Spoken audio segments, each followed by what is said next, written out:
Hello and welcome to the Hot Dog and a Handshake Pro Wrestling Show. I'm your host, Jayden Ginsweider. Joining me is my co-host, Shane Price. Shane, how you doing this week? Solid. All right, also joining us here at Sound Peak Audio Design in Topeka, Kansas is Jolka, back again. How you doing? I'm doing real good. Thanks for having me back, guys. All right, so to start this out, I gave each of you a list of 10 wrestlers, and we are going to play Odd One Out again. For the people who don't know the rules of this game, each of you have a different puzzle.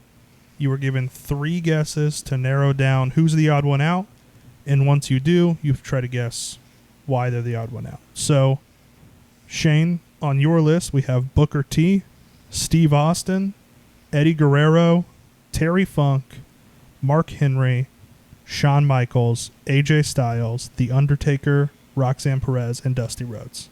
What's your first question? Are they from Texas? You guessed the category. No, they are not from Texas. You got it on the first try. All right, let's go. So, of course, AJ Styles was the odd one out here. Dang it. I really thought... Is it Dusty? Dusty's Texas? He is, yes, he was born in Texas. Oh, dang. I didn't even... Let's go. Yeah. I could have sworn he was born in Georgia. AJ's the only one that wasn't born in Texas. This one was way too obvious, is what I was going to say. I right away, 8 out of 10. I'll make it harder next time. At least for me. Yeah. All right, Joker, your list.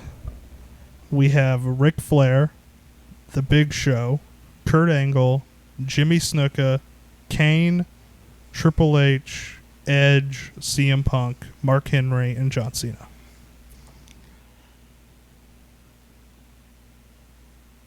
Do they have hair? No. Well, I mean, not in the pictures you have, no. So that, I guess, narrows it down to Yep. Now I'm down. Big Show and Kurt Angle. Did I just keep guessing? I mean, yeah, just... All right. They're all former champions. Yeah, I mean, you've listed... You've knocked out everybody but Kurt Angle or The Big Show with that hair question, so... Did they wrestle in the 90s? Well, I mean, both Kurt and Big Show wrestled in the 90s. They all wrestled in the 90s. All right. You're just trying to figure out whether it's Kurt Angle or the Big Show at this point. You got one more question. Oh, okay. I got you. Is he an Olympic gold medalist? Yes. The odd one out would be Kurt Angle. All right. Do you know what the category is? Do you can take a guess at the category? Technical wrestlers. I mean, he probably is the best technical wrestler here. He's the only one that did not lose to The Undertaker at WrestleMania of these 10. Oh, okay. That's good. I understand. That was a bit more. Now. Yeah. So next time, if we play this again, you'll have a better grasp of it. But yeah. So, all right. Well, that's our collar and elbow question. Went a little bit faster than I thought it would because Shane got it kind of immediately. Well, would you give me Booker T, Stone Cold, Eddie Guerrero, Terry Funk, Texas? Yeah. That's what I think of right away. I thought it would be a little harder. I thought maybe you wouldn't immediately go to hometowns. I thought so. He got it all in one swoop. She's got all. Listen, swoop. when I think of Terry Funk and like this group, I'm like, oh, Texas. Yeah. All right. I got some more made that I think will be a little bit harder down the line. So we'll see. We'll see. Moving on to the outside the ring news, starting in AEW, we have a few new participants for the Owen Hart Cup announced this week. First of all, Pac will be participating on the men's side, as will Shingo Takagi from New Japan Pro Wrestling. And on the women's side, former women's champion Hikaru Shida will be participating. So, field's starting to fill out. I know Mariah May is also on the women's side. Bryan Danielson also participating on the men's side. I think it's going to be a fun tournament. What do you guys think? I think Shingo in there is a great pick. Mm-hmm. I think blindly I'm his favorite to win. He's not going to win, but it'll be fun. Mm-hmm. I think Bryan Danielson wrestling anybody from New Japan is going to be great and entertaining. Yeah. That would be Bryan Danielson, Shingo Takagi as part of the Owen Hart Cup at Forbidden Door would be a pretty great match. Be a pretty great use of both of them. Oh, yeah. Definitely. So, yeah, that's all that really happened outside the ring for AEW. We do have a lot for WWE, though. Starting off it was announced this week that AJ Styles will face Naomichi Marufuji in Noah on July 13th. And on the same day, Io Sky will be going to Japan to face Utami Hayashishida. Is that how you pronounce that? I think so. In Marigold. So, Shane, you know more about the Japanese scene. How exciting is this to see WWE working with them? We saw him work earlier this year with All Japan with Charlie Dempsey taking on Nakajima, Mm-hmm. and that was pretty solid. It didn't go anywhere though. Mm-hmm. Nakajima was supposed to come to NXT. That never happened. And how wow would it have been to have the Triple Crown champion, the same belt that Misawa held, Kenta Kobashi, not Kenta, but all these like legends held, Mm-hmm. Stan Hansen, and then it's on NXT. Mm-hmm. That'd be kind of crazy. Never came through. Nakajima's kind of been a no-show for a few months. He just showed up in GLEAT. That's off topic. Getting back to this, I'm really excited about this. I think I'm a little sad that this could have been Julia Io Sky. It feels like it was supposed to be, Mm-hmm. as she was the replacement for Julia in Against Many at the Kana Kimura Memorial Show, and the AJ match is going to be so good. If this was 15 years ago, this would have been maybe like a match of the year contender by far, and it still could be. Mm-hmm. I'm not discounting Marufuji or AJ Styles here. I'm just saying, at their peaks, this could have been a sensational match. Yep. I like the fact that they're just starting to work with other companies. I think that could open the door for some really good matches. It's fun watching the WWE guys go at each other, Mm-hmm. but seeing them going at now New Japan and other companies, that could open some doors to make them some really big money. Yeah, I think WWE. It's also just nice to acknowledge that WWE is part of pro wrestling. Like it, for so long they shut off themselves from every other working with any companies to where it just kind of felt like, oh, there's WWE and there's the greater pro wrestling world. So having them kind of part of that. Didn't they also? Was that an official Pro Wrestling Noah show that Nakamura went to for Keiji Muto's retirement? Yeah, it was. Yeah, that was their big show of the new year that they did it on. So it was like the 31st. That first week of January is really a big week for Japanese wrestling. Mm-hmm. You got Noah doing a big show. All Japan is a big show. Wrestle Kingdom, of Wrestle course. Kingdom, obviously. There's usually a big Stardom show around that time. Mm-hmm. There's usually a big Japan show here or there, so it's almost like the WrestleMania week of this. But if AEW and TNA did a show that in that same general area in that same time, And I'm pretty sure it was 2021 at the Royal Rumble. They had Mickie James in the Royal Rumble with the Impact Women's title. Yeah. And So we saw that. So it's been kind of slowly building, and now we've seen like Jordan Grace wrestling in NXT and AJ Styles go into Noah. So really interesting to see. I did just read that per Lucha Libre Online, that WWE is looking to establish alliances and agreements in Mexico and Puerto Rico. Yeah, I saw that too. I think a lot of people are guessing AAA because CMLL already works with the AEW New Japan group. It's kind of it's going to have to be, because unless you're going to get like the Crash or IWRG, which is like two lower tier promotions, AAA is the only one left. Or in Puerto Rico, World Wrestling Council, IWA Puerto Rico, get me some Savio Vega action in there. Mm-hmm. So there's already a relationship Him there, booking that wild stuff in IWA Puerto Rico. What was that death match on like the flaming like sphere thing? Mm-hmm. He's a wild man. I think he's fit in with the sickos era wrestling we're currently in. Mm-hmm. Yeah, absolutely. So excited to see WWE work with other companies. Moving on, we have Ricochet dropped the Speed title to Andrade. So between him being seemingly written off on Raw and now dropping the Speed title, it seems pretty for certain he's out soon. So we'll see where he lands. We talked about it a bit last week, but Jolka, where would you want to see Ricochet go? I want to see him land in AEW. I really think that's the best option for him. He can do his style, because right now he's doing his style, but he has to tone it down for WWE. He's not allowed to do his maximum effort, so to speak. Mm-hmm. Yeah, absolutely. I completely agree. A couple more people getting bit by the injury bug. The Rock got hit with it, and he hasn't even wrestling. he messed up his elbow just doing a movie. Did you So- see his elbow? Yeah, the big bruise on it. To be fair, this movie is more physically intense than Yeah, most of the because movies are. He's playing Mark Kerr, I think. yeah, Definitely this is an MMA movie. former UFC fighter marker, and then Gigi Dolan was sidelined with a knee injury, so we won't see She's Gigi just Dolan in been NXT. extremely unlucky for Mm. forever, it seems. Ever since she signed NXT. Yep.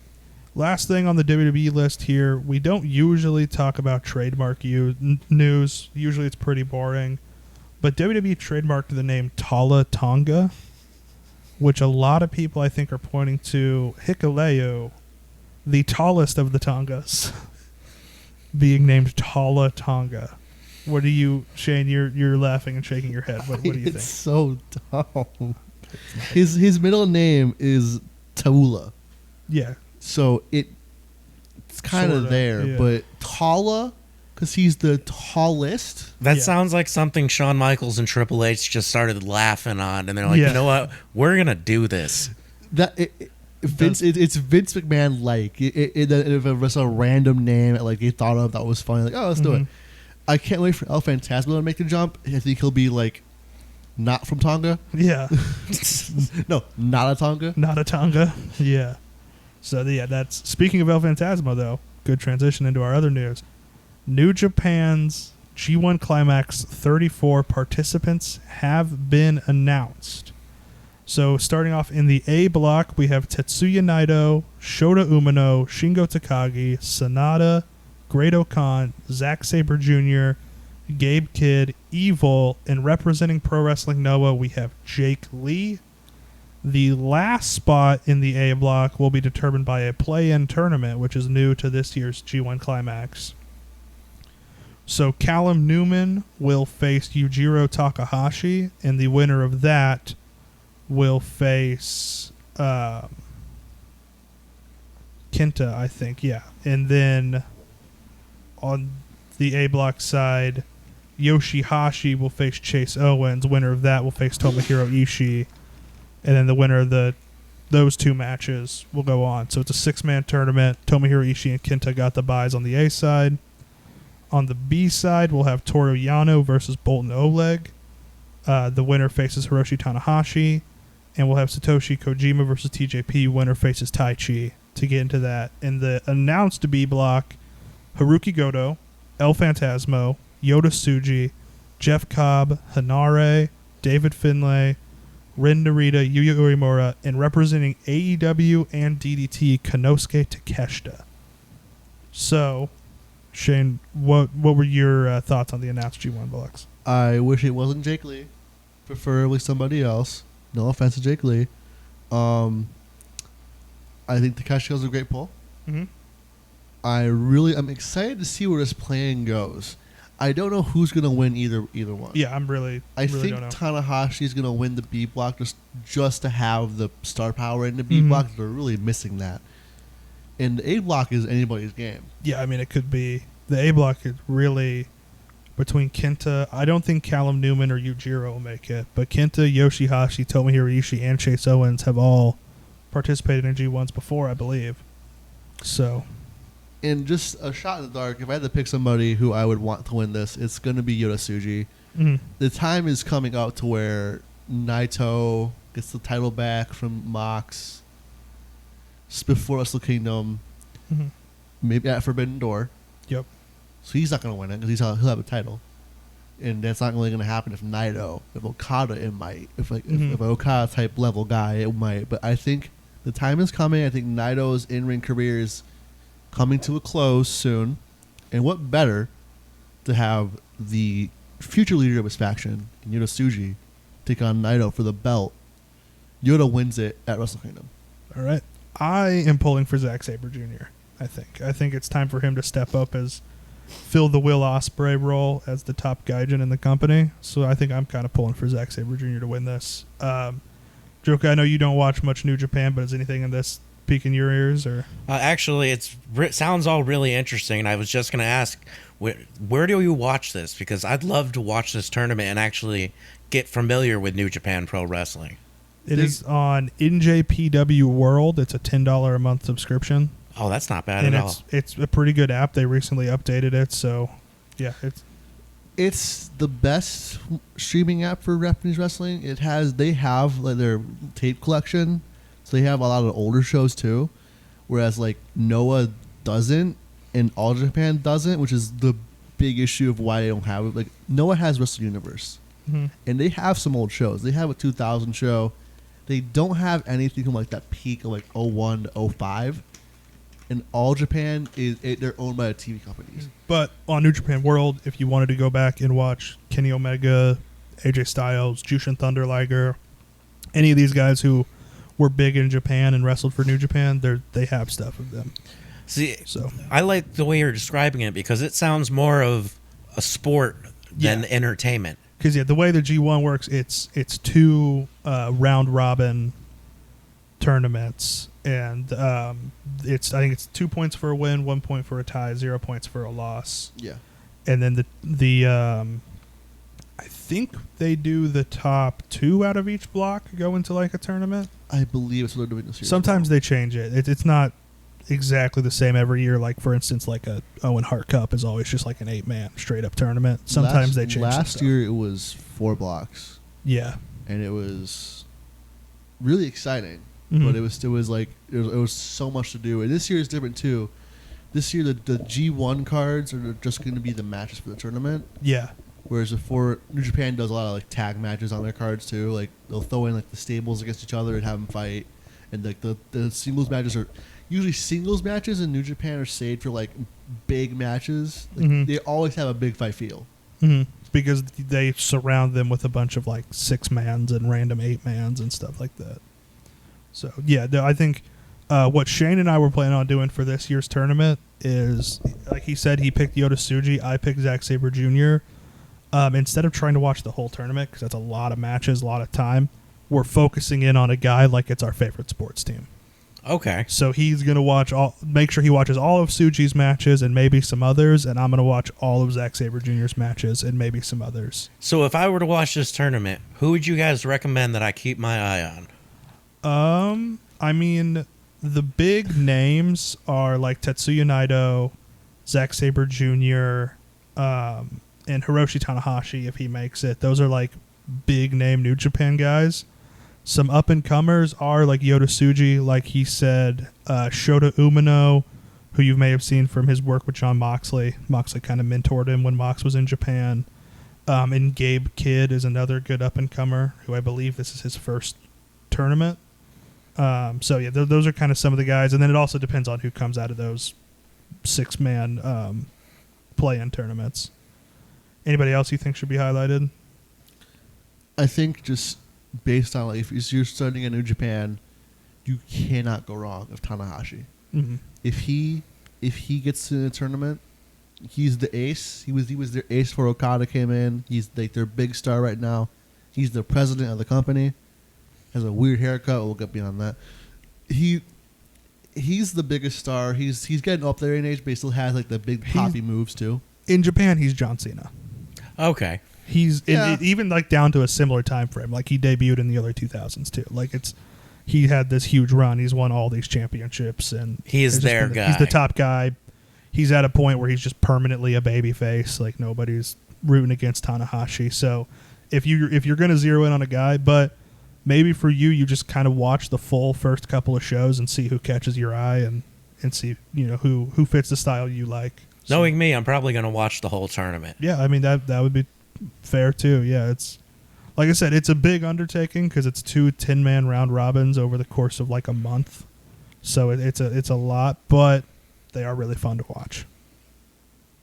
Anything else on the G1? I'm just happy. I'm happy to see it every year. So. Mm-hmm. And then a couple other things at the New Japan Soul show that Shane was talking about before we started. Hanare won the never open weight title, so one of the mid card titles in New Japan. If you don't know what that is, kind of. It frees up Shingo to do other stuff like the Owen Hart Cup. There you go. That's what it frees up to do. And it's Hanare's first singles title. Hanare deserves this again. I say this every time I mention him at this point. He's the only Maori wrestler in the world, so he's got that unique look because Maoris have this level that the look, and it has a unique story. it Yeah. could work. And if they want to show in New Zealand, he's a top draw. Oh yeah, him in New Zealand. You put him on the poster like WWE did with Rhea Ripley in Australia. Yeah. Like it's just what you do. And then, kind of shockingly, 1 week after losing the titles, Hiroshi Tanahashi, Oleg Boltin, and Toru Yano won the never openweight 6-man tag titles again. After a week of LIJ having it, I don't know. I thought it was kind of a shocking. It doesn't work for him, brother. I guess it's true. Tanahashi's the president of the company, so he gets what he wants, I guess. Go Ace, give me them titles back, bitch. So, and then last bit of news. Did you guys see Jeff Hardy return to TNA? I did. Yeah. I have to be real with you. I do not like the Hardys currently in TNA. I think Broken Matt Hardy is 6 years too late. I think bringing in Ryan Nemeth is a huge mistake. I don't like Ryan Nemeth. Mm-hmm. However, I'm okay with Jeff Hardy. Like he's a huge name. People go crazy when you see him. Mm-hmm. All he has to do is come out, do the dance, and do a move or two, and everybody leaves home happy. Yeah, it doesn't matter what company he's in. He's going to draw, and people are going to come see him just because he's on the bill. Yeah, I mean, at the end of the day, when it comes to Jeff Hardy, I just hope he's happy and healthy, and this could be good for TNA. Could bring in more eyes on the product because they've been really, really losing eyes. So between Jeff Hardy and the WWE partnership, this could be pretty good times for TNA. Moving on to TV, we'll really just talk about the AEW TV, and then because of Clash at the Castle, we'll get into all that. Dynamite this week. We saw Jack Perry qualify for the TNT ladder match. So, of course, I think we kind of assumed that was going to happen, right? Just kind of see him between Jack Perry and Dustin Rhodes at this point in his career. Felt like Jack Perry was going to make it. We also had... Shane, did you see Mark Briscoe's promo on Dynamite this week? I sent you a picture of it, and I said that this screenshot in particular is the gold whatever mine is. Just the picture of Mark Briscoe, intense looking in the camera, and Kyle O'Reilly in the background going, yeah, it's really good. Yeah, did you catch Dynamite this week? No, my wife had surgery. I've been a little off balance this week. That makes sense. But yeah, Mark Briscoe just cut a crazy promo on who were they even wrestling against? It was Orange Cassidy, Kyle O'Reilly, and Mark Briscoe versus I think Gates of Agony? No, it was Roddy and Roddy in the Kingdom, right? Or Roddy? Was it Roddy in the Kingdom? No, No, because the Kingdom were on the side. It was Roddy and some other. Oh, I think it was like Roddy, Kyle Fletcher, and Takeshita. Oh well, yeah. It's not important. Not important. The promo was the best part. The promo by Mark Briscoe was really wild, and yeah, it was just really fun. And I'm gonna have to look that up after I go home tonight. Will Ospreay retained the AEW International title against Rey Fenix.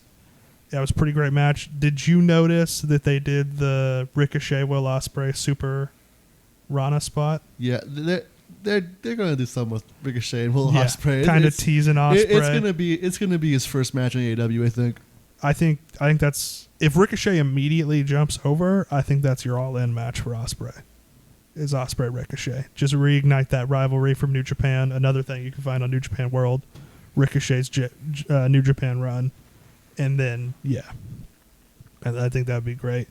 We had a great episode of Collision this week. A lot of great matches. We had the Blackpool Combat Club, that's what they're called, against TMDK and Chaos from New Japan, which is... It's fun to see these kind of random matchups they throw together around Forbidden Door, like Rocky Romero, Leo Rush, and Shane Hayes and Mikey Nichols against the Blackpool Combat Club. But just four dudes with nothing better to do against the Blackpool Combat Club. Mm-hmm. And then Deonna Purrazzo and Thunder Rosa continued the tradition of great women's no disqualification matches in AEW. I don't know why, but they've just put together a roster of women that just do great in the hardcore match settings. Tony Khan said that he's making wrestling for the sickos. However, Me and my friends agree that we need more than one no disqualification women's match per show to be for the sickos. Multiple per show. More than one. Make the whole show death matches and we'll talk. Yeah, I thought they did great. Also, just having a match end with like a real knockout, like, I mean, obviously real knockout, but like having a match end by knockout instead of pin or submission isn't done enough, and that's what they did in this match.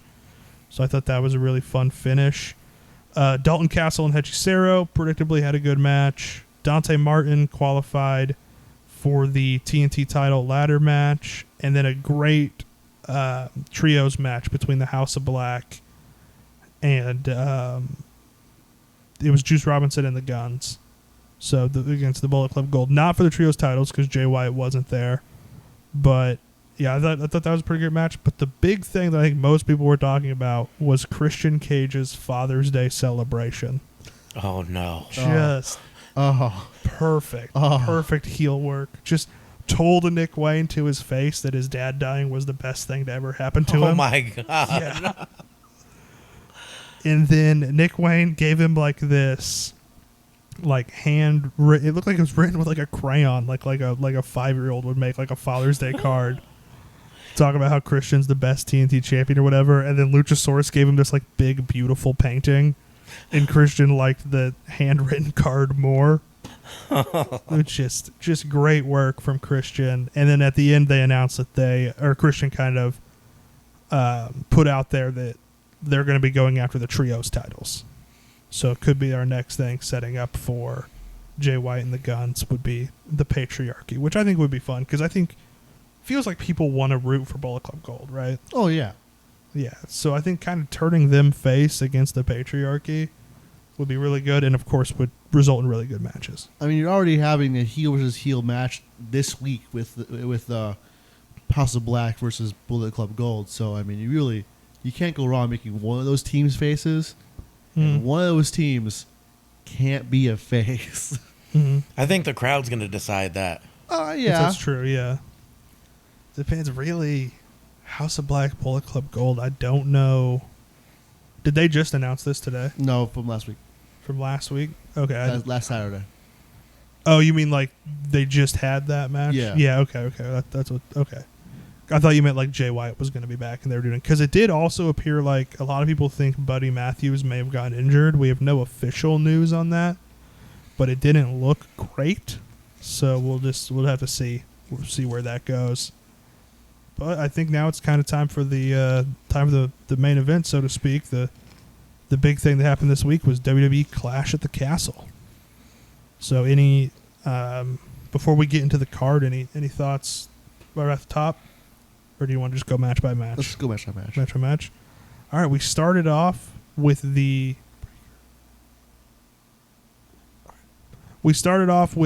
I Quit match between Cody Rhodes and AJ Styles. Cody Rhodes won in 27 minutes 47 seconds by what did you guys think of the finish of this? I thought it was a good finish. Okay. I knew he was going to hit him with the steps. Yeah. But just to see him, I quit, especially after him winning 4 straight I Quit matches. Yeah. The only way I thought AJ would even have a chance at winning that is if he was going to go after Cody's mom. Yeah. Because I saw her at ringside, and I'm like, oh, this looks skeptical.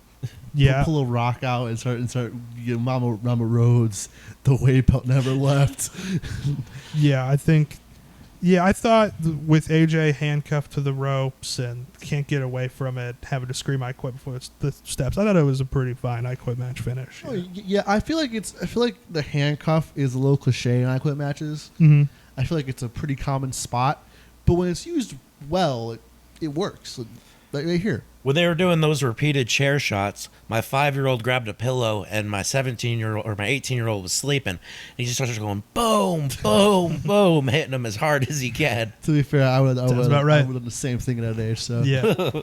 So I think overall it was a pretty good match. Let me see. I gotta pull up my match ratings here. But what do you guys think of the match as a whole?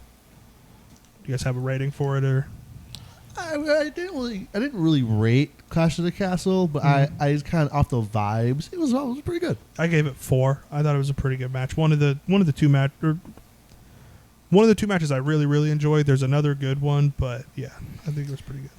I'd give that one a 5. That was, I think, the best match on the card of the night. And I'm a big fan of gimmicking, and they both did it really well. Yeah, of course, you knew Cody was gonna. Oh, he win, doesn't he? Yeah. Then we had our women's tag team title match: Bianca Belair and Jade Cargill versus the Unholy Union versus Shayna Baszler and Zoe Stark. The Unholy Union wins the titles in front of their home Scottish crowd in about 12 minutes. The big thing people are talking about out of this match, though, was the Jade Cargill botch off the top rope, trying to springboard, fell forward. And I think it's before we get into it, I think it's unfair to judge her off of that one botch. But it also felt like a lot of the match was built around her, and she was just kind of clunky the whole time.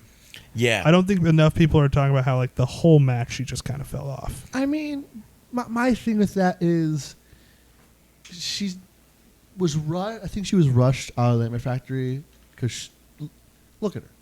She's a star just on look alone. Mm-hmm. So that's one thing. And AEW really needed that star at that time when she debuted. So I get it. And the way that they booked her was so much better than AEW has been so far. Short matches to the point. They're hiding the flaws of a rush training, and it works.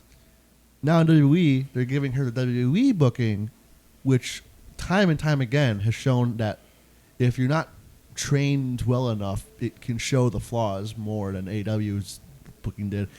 I think that working in the performance center is going to be really beneficial. Mm-hmm. Maybe like 3 months of that, give her some more confidence in the ring, some more technical skill in the ring, and of course, just with experience comes their psychology. So over time, she'll get better. I think this is a perfect opportunity to throw her into a program with Bianca Belair. And just working with Bianca Belair is going to get her game to step up because she's one of the best women on the roster, in my opinion. Yeah, I think Bianca could definitely hide some of the flaws that Jade has, for sure. And then also, like, what were Shayna and Zoe even really there for? To look tough, I guess. I guess, yeah. Yeah, because like it didn't feel like they played it, which I hate because I really like both of them. But yeah, it didn't feel like they did much in this match.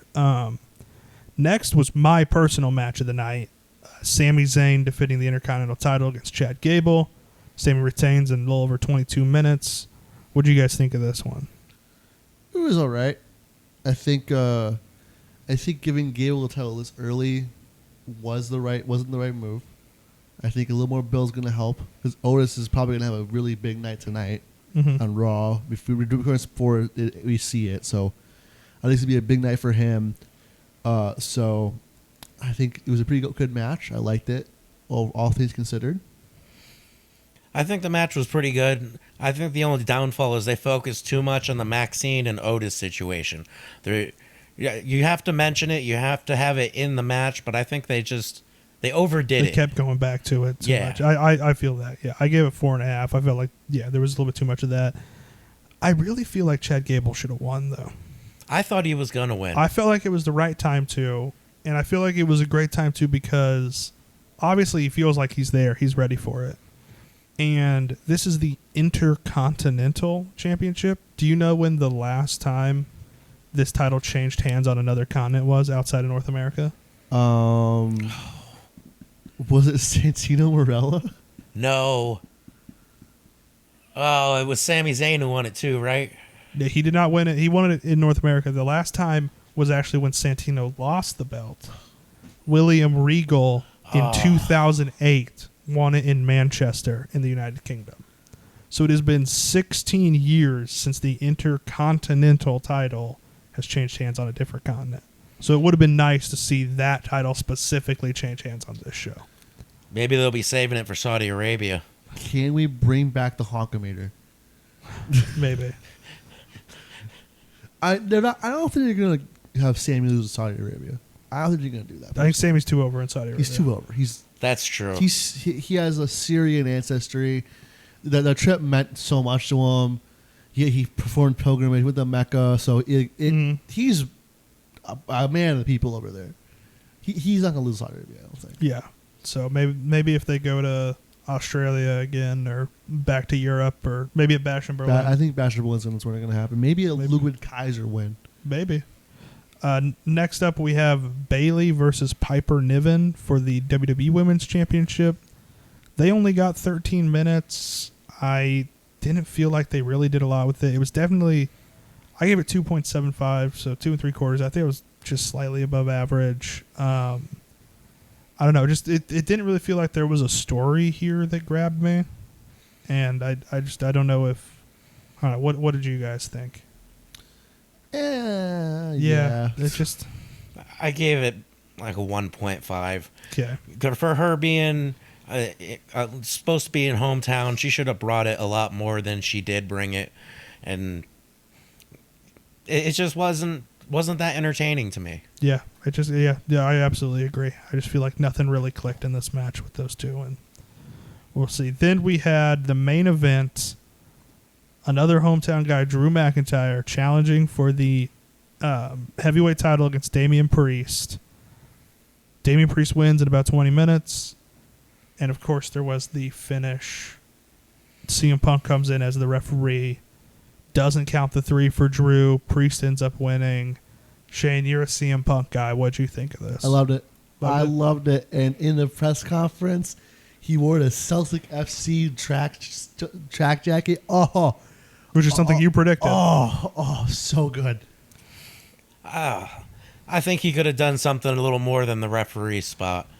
Yeah. I agree. I think coming out track jacket would have been so much funnier because the visceral reaction from a Glasgow crowd, the old firm being such a big rivalry in sports over there between Rangers and Celtic, and Drew being on the Rangers side, really it could have been like the biggest crowd moment of like the year. My thing is, I just have a couple. So first, how they should have done it is CM Punk should have helped Drew win, because Drew gets his big moment, but then he has to, no pun intended, wrestle with the fact that CM Punk is the reason he got his big moment.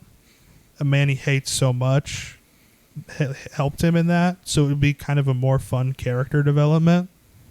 But if you're going the way you go here, and also CM Punk helping him win so that CM Punk can wrestle him, try to take the title from him, so not only prop him up but then tear him back down, would have made more sense. But if you're going the way you did with the referee thing, it would have been nice to explain it more, because they released a video where Jessica Carr just like hands him a ref shirt without asking why he needs it or what he's doing. Yeah. And he just kind of runs out there. And I thought fun explanation would have been like, if Triple H was like, yeah, CM Punk came to me a few months ago. He was like, hey, I know I'm not the healthiest. I want to train as a referee so that I have something else to do when I'm on, when I can't wrestle or eventually when I retire. So if you say that he'd been training as a referee and then he was there at Gorilla and Triple H needed a referee and was like, you know enough, and sends him out there, that would have been kind of a fun wrinkle to make it make more sense. Yeah. But ultimately, he did what he did. I think in 5 years when we look back on this storyline, we're not going to look back at how much him being the referee made sense. We're just going to remember he came in as the referee and didn't count the 3. So it's not a big deal to me. I'm still really interested in this storyline, but there could have been some better ways to do it. Oh, absolutely. Overall, I gave that one 3 3/4, by the way. If you guys were rating Clash of the Castle out of 10, we'll start with you, Jolka. What would you give it? If I'm doing Clash of the Castle as a whole show, I got to rate it a 3. Okay. I guess a 5. That's what I was going to say. I was going to say a 5. Just average, we're going out of 10? Yeah. Out of 10, yeah. Okay, then I'm going to adjust mine to a 5. Okay, yeah. I thought I was going about halfway. Yeah, so about 5 out of 10 show. Just kind of a middle-of-the-road WWE pay-per-view. Didn't really feel like much, so. It almost felt like we were watching Raw. Yeah. Yeah. Kinda. Yeah. Now on to a segment we do every week where I read off the miscellaneous notes I took during the week. Starting off here, I don't know if you guys watch Raw, right? When I can. Yeah. So Rey Mysterio's mask this past week was, I think, the best mask of his career. It looked so cool. I have a picture of it if I can find it. Where did that go? I had a picture somewhere. Was it in my screenshots, maybe? Yeah, here we go. That's what it was. It was black with like pink and blue designs. Oh, that's by far the best mask I've seen him wear. Yeah. I thought it was his best mask ever. So that's just written about. And then for a quote unquote pissant t-shirt company, as Triple H once put it, AEW makes bad t-shirts. The Four the Sicko shirt. That was the one so bad that prompted this note. I'm glad, because I would wear a shirt that's done right that says For the Sickos on it, because I am a true wrestling sicko. And occasionally they hit. Like, I'm wearing an AEW shirt right now. I'm not going to say they always are bad, but I think I've probably bought like 10 of the thousands of shirts they've released since they started. And yeah, just most of them are bad. And then I was trying to see if you were saying bad as in, oh, these are bad, like good. No, terrible. No. Like, as in poor quality designs. Which the other part of it is just hire some of these artists I see on Twitter. There are people who are just making way better designs, but they're not hiring the right ones. Shout out Twilight Palms. We're in the Discord server together. Twilight Palms is a good one. They make good shirts. That's the one that made MJF. Makes a lot of MJF stuff. Yeah. I follow them on Twitter. They make a lot of good stuff. I get some scoops from them, so it's fun. Yeah. And then we talked earlier about the lack of matches on Clash of the Castle. This I wrote in like 30 seconds, just like a few matches off the top of my head that they had set up that they could have done. Ricochet versus Braun Breaker versus Ilya Dragunov, the triple threat. Liv Morgan versus Lyra Valkyria for the women's title. A-Town Down Under versus DIY for the tag titles. All three of those had been seemingly set up the last few weeks and then just didn't get a match on the pay-per-view. These three matches get you to 8, perfect amount for a pay-per-view card. And with especially that triple threat, probably all three of these, you have matches that kind of outshine the poorer matches of your card. Right. So I feel like AEW goes too far, WWE doesn't go far enough when it comes to pay-per-view match count. Like, if you land in that 7 to 8 range, you're perfect. Right. But AEW always insists on doing like 12 or 13, and WWE always insists on sticking to 5. I don't know what it is, why they're going to just 5 matches. I don't know. Because they didn't always do that. Yeah, maybe. I mean, Triple H always stuck to 5 matches for TakeOver, so maybe this is just a Triple H thing. Like, he just thinks that 5 matches is perfect, but... I heard that he's sticking to the 5 matches outside of the United States for the PLEs. Yeah, which that's also, like, this is a cool event. Like, if you're on the WWE roster, wrestling in Scotland, even if you aren't Scottish, is just a cool thing to get to do. And even then, the international PLE should have more matches anyway, so you don't go there all the time. Yeah, exactly. Give that crowd more. Give that crowd Liv Morgan. Give them Ricochet and Braun and Dragunov and DIY. Like, give them these other wrestlers they like. I don't know. I think they should have gave Drew McIntyre the title that night. I really do. They really should have. Yeah. Also, why wasn't Gunther on this card? If you're going to Europe, Gunther should be there. I was just thinking Gunther can't even be on my 1, 2, or 3 this week. Yeah. I don't know. Getting into that, we do have our favorite things of the week. Of course, I always hand out the gold, silver, and bronze hot dog. Shane hands out the gold, silver, and bronze handshake. And for Jolka, you came up with the gimmick, just calling it the 3 count, just going 1, 2, 3. So, I mean, I guess we kind of go 3, 2, 1, but... Right. Yeah. So, for the bronze handshake, Shane, what gets it this week? Mark Briscoe's promo. All right. That was close for me, and I think in a non-pay-per-view week, that probably makes it for me. What's the third on the 3 count? The third would be Drew McIntyre's Claymore to Damian Priest through the barricade. That looked really good. That was a really good spot. For me, the bronze is going to go to Cody Rhodes versus AJ Styles. So that was my probably third favorite thing this week. Shane, what do you got for the silver handshake? I actually gave that to Drew. And, Give it to Drew and Priest? Yeah. Yeah, it was a pretty solid match. I did enjoy that. What's number 2? Number 2 was the tag team titles switching hands at Clash at the Castle. I think it was a good decision for them to put the titles on them, especially being in their hometown. Mm-hmm. The crowd loved it. It was just a great way to go, having at least one title change hands for Scottish people there. Yeah, when we did our prediction episode yesterday, I picked that, or not yesterday, last week. I picked that specifically because I felt like Piper Niven and Drew weren't going to win. No, I didn't think so either. But I felt like they were the best one to win. Silver hot dog this week, I'm going with Sami Zayn versus Chad Gable. Thought that was a really good match. And then Shane, what's the best thing you saw this week? What's the gold handshake? I want to give a quick honorable mention to Reggie Scripps, or Sydney's down now, doing that triple backflip cutter. Crazy. On a GCW show, right? Yeah. But I'm going to go with AJ versus Cody. All right. And I'm going to have to agree with him for my number 1 is AJ versus Cody. Yep. I'm going a little outside the box here for my number 1, for my gold hot dog.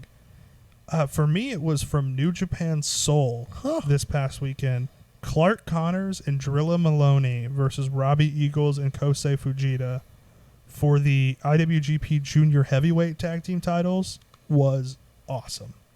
It was a high-paced match that still had those spots where it slowed down and felt the drama, and just them going back and forth, just beating the hell out of each other was just really good. So that was my gold.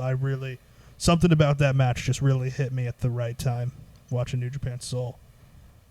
All right, finally, it's not finally, we have more segments after this now, but the lightning round, this of course is where I list off the matches that are happening this week. You guys, on a scale of 1 to 10, how excited are you for that match? Starting off with Monday Night Raw, as we always do, we have Carlito versus Dragon Lee. I'm going to say a 7. I'll also go with 6. 6, yeah. To qualify for the Money in the Bank ladder match, we have Io Sky versus Kiana James versus Zelina Vega. I'm a little disappointed it's a 3-way, but I'm going to say it'll probably be fun. It'll probably be okay. I'll give it a 6. I was going to give it an 8 until you said Zelina Vega. Now I'm going to drop it down to a 5. All right. Ooh. Not a huge fan of Zelina Vega. I am not. And then Money in the Bank men's qualifier, Rey Mysterio versus Jey Uso versus Finn Balor. Poor Rey. Yeah. A 3. It's just Jay's not really big on Jay, and then Finn. Jay's gonna win. Yeah, that's the worst part. I'm going to give that an 8. Give it an 8. I'm excited to see that match. It'll be a fun match. For me, what's disappointing is I think both Jey Uso and Finn Balor should be in the Money in the Bank this year.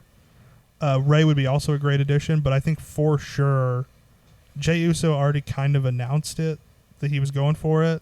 And then Finn Balor, just the idea of him trying to win Money in the Bank while Damian Priest is champion, feels like an interesting story road to take. But it just feels like they're putting Rey Mysterio in there because they need someone to get pinned that's not either one of them. That's probably true, too. Yep. On to AEW Dynamite. We have the match. They said we'll open the show with no commercial breaks.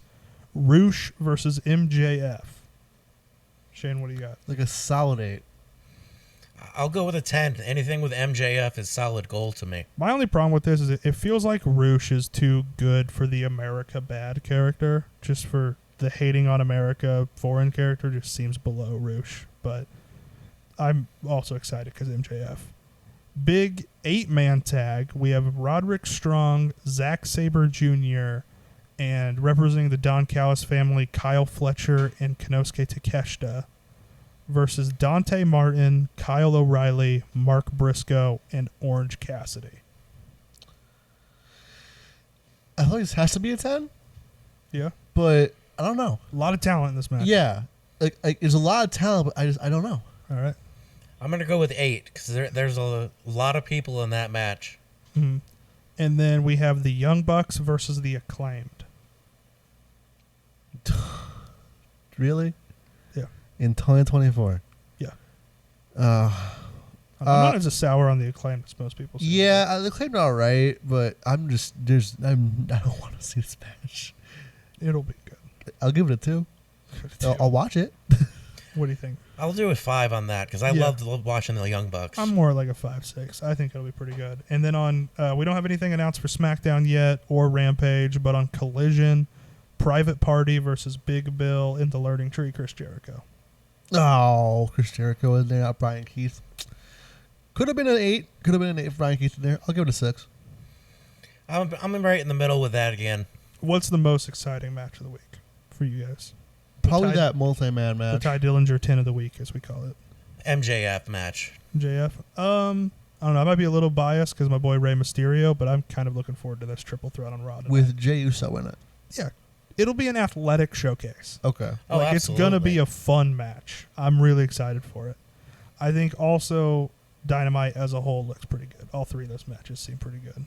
But I'm not as far down on... I mean, I'm not high on Jey Uso. But again, I think I'm a little bit more optimistic on him than most people seem to be. And then finally, our match recommendation of the week. Shane, do you want to give this one? Sure. So, AJ Styles going back to Japan for Noah this time. We decided, hey, let's look at his last big match in Japan. Shinsuke Nakamura versus AJ Styles, Wrestle Kingdom 10. I think both their last match in New Japan, minus Not sure. New Year's Dash, which to me doesn't count. But their last big match in Japan for the Intercontinental title, it's emotional. Both these guys are going on a huge high note. Nakamura wins in 25 minutes, but it's such a good match. It's the co-main event of the night. It's got a 4.5 from Meltzer, so Yep. it's a great match. It should be on New Japan World. Wrestle Kingdom 10, AJ Styles versus Shinsuke Nakamura. It's one I haven't seen, so I'll have to go check it out too. Take that recommendation. Right, so that's it for this show. If you want to listen to more of us, go check out our classic review from last week. We did TLC 2009. Just came out. And then coming up this week will be Dominion 2018 will be releasing. So we definitely check out those if you want to listen to more of us. Once again, thank you to the people here at Sound Peak Audio and Design in Topeka, Kansas. Anything? You guys got anything else before we head out? No, thanks for having me on again. Yep, absolutely. And don't forget to enjoy wrestling. All right, that's done. All right, classic.